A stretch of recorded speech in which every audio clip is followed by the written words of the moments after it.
अमीर और गरीब बहू की पहली रसोई। कल्पना, तुम्हारे आने से मुझे बड़ा आराम हो जाता है। सरोज दीदी, कल्पना बहुत ही बढ़िया पराठे बनाती है। कल्पना, एक काम करते, थोड़े आलू के पराठे और बनाती जा। तेरे मामा जी आएंगे तो मुझे रसोई में जाना नहीं पड़ेगा। जी मामी जी, मैं बना जाऊंगी। मम्मी, मुझे बहुत तेज भूख लगी है, मैं पिज्जा ऑर्डर कर रही हूँ। अरे कल्पना, आलू के पराठे बना रही है, वो खा ले। नहीं मम्मी, कहाँ मेरा टेस्टी सा डबल चीज वाला पिज्जा और कहाँ कल्पना के हाथ की बकवास सी आलू की रोटी। मुझे ना ये सब देसी खाना बिल्कुल पसंद नहीं है।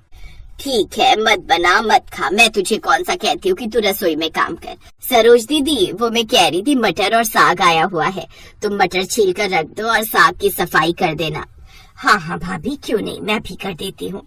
जाते समय निशा के सूट लेती जाना, वो अपने लिए नए कपड़े लाई है। बोल रही थी कि उसके पुराने सूट मैं कल्पना को दे दूं। कहने को पुराने हैं, पर एक एक नया सूट है, कहीं से भी फटा नहीं है, नई रंग निकला है। बहुत महंगे सूट खरीदे हुए हैं। अब मैं जानती हूँ कल्पना के पापा का इतना काम तो है नहीं, तो तुम्हें खर्चों में दिक्कत आती होगी। वैसे भी कुछ दिनों में निशा की शादी पक्की हो रही है और फिर कल्पना की भी शादी होगी, तो निशा के कपड़े इसके काम आ जाएंगे। पर एक बात है, कल्पना आकर काम कर जाती है तो बहुत आसानी हो जाती है। हमारी निशा को तो खाना बनाना ही नहीं आता, पता नहीं शादी के बाद क्या करेगी ये लड़की। मम्मी, मैं कोई सरोज बुआ की तरह गरीब नहीं हूँ जो कल्पना के जैसा गरीब ससुराल मिलेगा और शादी के बाद मैं रोटियां बनाती रहूंगी। मेरी शादी अमीर घर में हो रही है, जहाँ ढेरों नौकर चाकर होंगे सब काम करने के लिए। मुझे रसोई में घुसने की जरूरत भी नहीं पड़ेगी। निशा की बात सुनकर कल्पना और सरोज का चेहरा थोड़ा उदास हो गया, क्योंकि निशा ने डायरेक्ट अपनी बुआ को गरीब बोल दिया था। बेचारी दोनों चुप रही। कुछ दिनों बाद निशा को देखने के लिए लड़के वाले आए। कल्पना की मामी पुष्पा ने हमेशा की तरह सरोज और कल्पना को रसोई में काम करने के लिए बुला लिया। कल्पना अपनी मम्मी सरोज के साथ मिलकर रसोई में सारा खाना बनाती है। कुछ देर बाद निशा तैयार होकर रसोई में आ गई। मम्मी, मुझे क्या क्या लेकर जाना है, जल्दी से दे दो। हाँ, वो चाय की ट्रे तुम ले आओ, आशा नाश्ते की ट्रे तू ले आ, और तू कल्पना रसोई में ही रहना, ड्राइंग रूम में आने की कोई जरूरत नहीं है। शादी मेरी हो रही है, इसलिए लड़का देखने की तुझे कोई जरूरत नहीं है। तेरा काम बस खाना बनाना था और वो हो चुका है। कहीं ऐसा ना हो कि तू बाहर आ जाए और सबको पता चल जाए कि खाना मैंने नहीं बनाया, तूने बनाया, तो मेरी तो इंसल्ट हो जाएगी। आशा, नाश्ता ले आ। आशा कल्पना की मामी के घर काम करती थी। सारा नाश्ता आशा ही बाहर रखाई। कल्पना रसोई से बाहर भी नहीं निकली। कल्पना की मामी ने लड़के वालों से झूठ बोल दिया कि सारा खाना निशा बना रही है। कल्पना दीदी, निशा दीदी तो आपकी बहन है और पुष्पा भाभी भी आपकी मामी है, फिर भी आपके साथ कैसा पराया सा व्यवहार कर रही है। आप सुबह से मेहनत कर रही हो, रसोई में खाना बना रही हो, और इन लोगों ने आपको ही बाहर आने के लिए मना कर दिया। मुझे तो बहुत बुरा लग रहा है ये सब देखकर। कोई बात नहीं आशा, वैसे भी बाहर जाकर मैं क्या करूंगी, लड़के वाले तो निशा को देखने आए ना। तभी एक लड़का गलती से रसोई में आ जाता है। ओह सॉरी, वो मुझे हैंड वॉश करने थे। वॉशरूम कहाँ है? जी मैं बता देती हूँ, आइए, वो वहाँ सामने। कुछ देर बाद वो लड़का वॉशरूम से लौटता है और फिर रसोई में आ जाता है। Thank you. आप कौन है निशा की? जी, निशा मेरे मामा की बेटी है, ये मेरे मामा जी का घर है। मैं रोहित का छोटा भाई हूँ, राहुल। कुछ देर तक राहुल ने कल्पना से बात की और बाहर आ गया। सब लोग निशा से रोहित की शादी की बात पक्की करके चले गए। पर शायद कल्पना की किस्मत और कर्म बहुत अच्छे थे कि निशा के ससुराल वालों ने कल्पना को राहुल के लिए पसंद कर लिया, क्योंकि राहुल को कल्पना बहुत पसंद आई थी। निशा मन ही मन बहुत चिढ़ गई थी। उसने सपने में भी नहीं सोचा था कि उसकी बुआ की बेटी जो बहुत गरीब है, आज उसकी शादी भी उसी के साथ उसी के ससुराल में हो जाएगी। अब कल्पना और निशा दोनों देवरानी जेठानी बन गई थी। सास शोभा ने दोनों को पहली रसोई के लिए बुलाया। निशा बहू, कल्पना बहू, आज तुम दोनों की पहली रसोई है। एक काम करो निशा बहू, तुम खीर बना लो और कल्पना बहू तुम सबके लिए हलवा बना लो। दोनों बहुएं एक साथ पहली रसोई में मीठा बनाएंगी। मम्मी, वो निशा भाभी ने उस दिन जो कचौड़ी आलू बनाए थे ना, वो बहुत टेस्टी थे। भाभी प्लीज आज नाश्ते में कचौड़ी आलू बना दो ना। राहुल सही कह रहा है बहू, कचौड़ी आलू और बाकी नाश्ता उस दिन बहुत अच्छा बना था जब हम तुम्हें देखने के लिए आए थे। हाँ निशा बहू खाना तो बहुत अच्छा बनाती है, पर हमने अभी तक कल्पना बहू के हाथ का कुछ नहीं खाया। कल्पना बहू तुम हलवा बना लो और निशा सबके लिए कचौड़ी आलू और खीर बना लेगी। निशा, मेरे लिए अलग से काजू बादाम खीर में ज्यादा डाल देना, मुझे ड्राई फ्रूट्स बहुत ज्यादा पसंद है। सबकी बातें सुनकर निशा थोड़ा सा घबरा गई, क्योंकि उसे तो खाना बनाना आता ही नहीं था। अब वो सबसे क्या कहती। निशा ने अपनी मम्मी को फोन मिलाया और सारी बात बताई। अरे तू घबरा क्यों रही है? कल्पना को बोल दे, वो सारा खाना तैयार कर देगी। बस तू सबसे कह देना कि मैंने बनाया है। हाँ, ये आइडिया तो अच्छा है मम्मी, पर बाद में कैसे करूंगी? अभी तो मैं कल्पना को।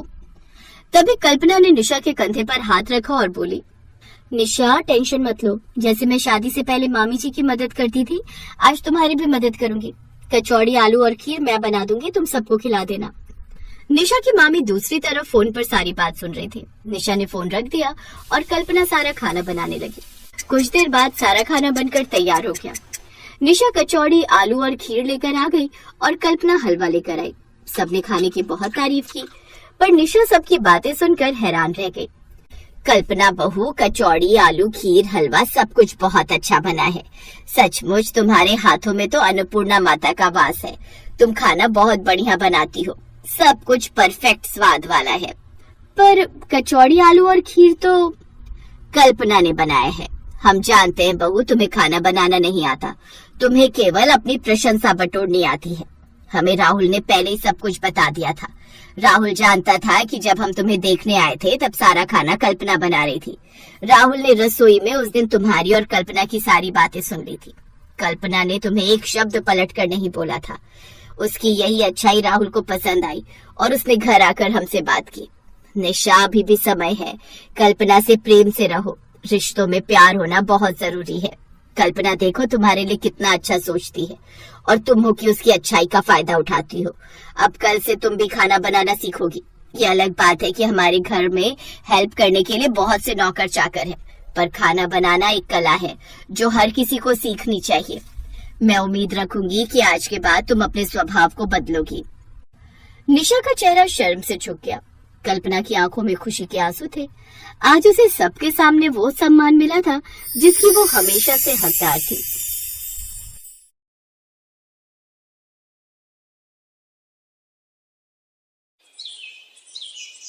पायल और अनुष्का दोनों बहनें थी। उनका जन्म एक गरीब परिवार में हुआ था। पायल जहाँ सांवले रंग की थी, तो वहीं अनुष्का दिखने में बेहद ही खूबसूरत थी।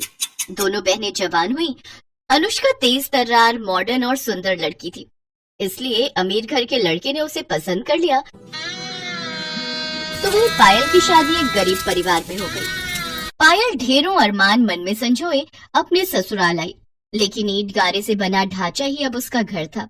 ये देख उसकी आंखें भर आईं, लेकिन इसी को अपनी किस्मत मानकर उसने चुपचाप स्वीकार कर लिया। उधर अनुष्का अपने बड़े अमीर ससुराल में आकर बहुत खुश थी। एक रोज जब पायल बाजार में सब्जी लेने पैदल जा रही थी, तो अचानक गाड़ी में जाती हुई उसकी बहन अनुष्का की नजर उस पर गई। वो गाड़ी से उतरकर बोली, अरे दीदी, आप कहाँ जा रही हो? सब्जी लेने आई थी अनुष्का। खैर, ये बता तू कैसी है और यहाँ कैसे? मैं भी ठीक हूँ। वो जो राधा कृष्ण मंदिर के सामने वाली कोठी है ना, वो विनय ने खरीद ली है। अब हम यहीं शिफ्ट हो गए और अभी मैं विनय के साथ मूवी जा रही थी तो आप पर नजर गई, तो सोचा आपसे मिल लूं। वो क्या है ना, हम अमीर लोगों के पास ये सब सब्जी उब्जी लेने का टाइम ही नहीं होता ना। ये काम तो मेरे घर के नौकर करते हैं। मैं तो बहुत मजे में हूँ।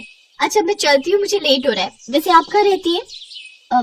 त्रिलोकपुरी गाँव, वहीं बस्ती में मेरा घर है। अच्छा खैर, मैं किसी दिन फुर्सत में आपसे मिलने आऊंगी, फिर ढेर सारी बातें करेंगे। Okay, bye. ये कहकर अनुष्का अपने रास्ते निकल गई। ऐसे ही समय बीत गया। एक रोज पायल अपने पति उमेश से बोली, सुनिए जी, अपने घर में ना प्लास्टर करवा लो, दीवार की दरारों से मच्छर घुस आते हैं। बस कुछ दिन और गुजारा कर लो। अब रिक्शा चलाने के साथ साथ पढ़ाई भी कर रहा हूँ। भगवान ने चाहा तो जल्दी अच्छी नौकरी भी मिल जाएगी। ऐसे ही समय बीता। एक रोज अनुष्का पायल के घर आई।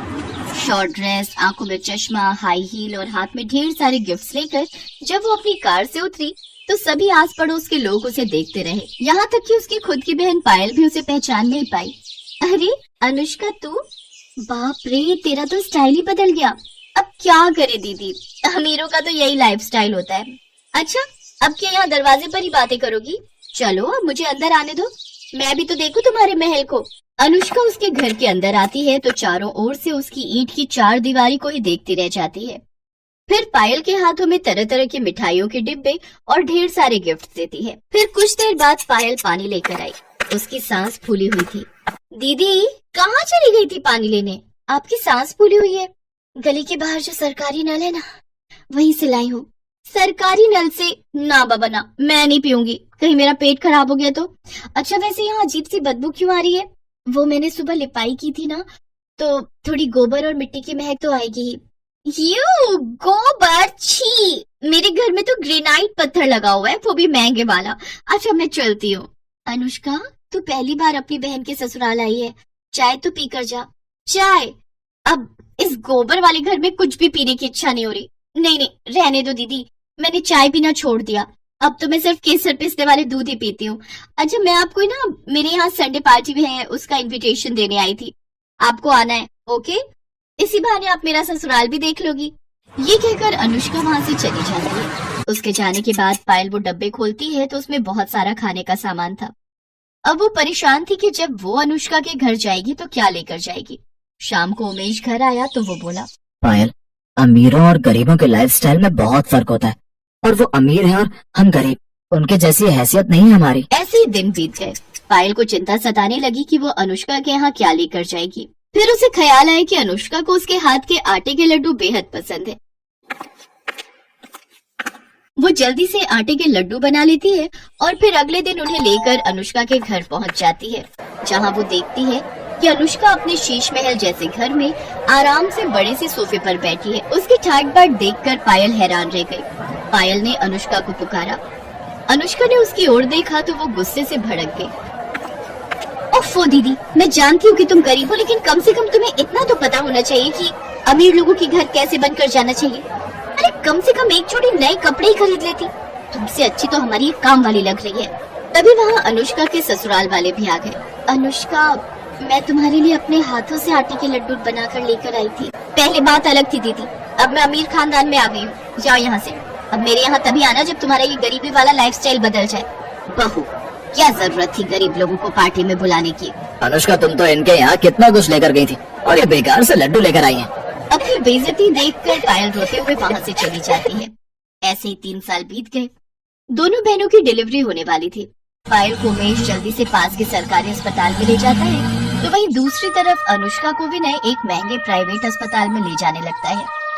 लेकिन प्राइवेट अस्पताल थोड़ा दूर होता है और वो वहाँ तक नहीं जा पाते, इसलिए वो भी अपनी पत्नी को सरकारी अस्पताल में ही ले जाता है। कुछ देर बाद डॉक्टर पायल से कहते हैं, मुबारक हो, आपको 2 जुड़वा बेटे हुए हैं। ये सुनकर पायल और उमेश बहुत खुश हुए। लेकिन तभी दूसरे कमरे से किसी के रोने की आवाज आई। पायल ने पर्दा हटाकर देखा तो सामने बिस्तर पर अनुष्का बेहोश थी और विनय और उसकी माँ आपस में बातें कर रहे थे। माँ, जब अनुष्का होश में आएगी और अपने बच्चे के बारे में पूछेगी तो मैं उसे क्या कहूँगा कि तुम्हारा बेटा मरा हुआ पैदा हुआ है और अब वो कभी माँ नहीं बन सकती? नहीं बेटा, अगर ऐसा हुआ तो वो सदमे में भी जा सकती है या हमेशा हमेशा के लिए कहीं कोमा में ना चली जाए, इसीलिए डॉक्टर ने उसे कुछ भी बताने से मना किया है। नहीं माँ, मैं अनुष्का को नहीं खोना चाहता। उनकी बातें सुनकर पायल और उमेश ने एक दूसरे की तरफ देखा, फिर एक फैसला लिया। पायल ने अपना एक बेटा गोद में लिया और विनय से जाकर कहने लगी, विनय, मैं भी अपनी बहन को नहीं खोना चाहती। हमने आप दोनों की सारी बातें सुन ली। मैंने जुड़वा बेटों को जन्म दिया है, इसलिए मेरा एक बेटा तुम रख लो और अनुष्का को यही कहना कि ये उसी का बेटा है। मैं गरीब जरूर हूँ, लेकिन दुख तो सबका बराबर ही होता है ना। मेरे बेटे की परवरिश करते समय उसे गरीब और अमीर दोनों के बारे में बताना, ताकि वो गरीबों का दुख भी समझ सके। अनुष्का होश में आ चुकी थी, उसने उनकी सारी बातें सुन ली थी। वो हाथ जोड़कर पायल के सामने रोते हुए कहने लगी, मुझे माफ कर दो दीदी, मैंने आपको कितना भला बुरा कहा। शायद उसी की सजा मुझे मिली है जो भगवान ने मेरा बच्चा छीन लिया, साथ ही हमेशा के लिए माँ बनने के सुख से भी वंचित कर दिया। दीदी, आपके बेटे को अपना बेटा समझकर पालूंगी, शायद इससे मेरे सारे पाप धुल जाए। मेरा नहीं बहन, तेरा बेटा, आज से ही तेरा बेटा है। दोनों बहनें रोते हुए एक दूसरे के गले लग गई। आज माँ की ममता ने अमीरी गरीबी के सारे फास्ट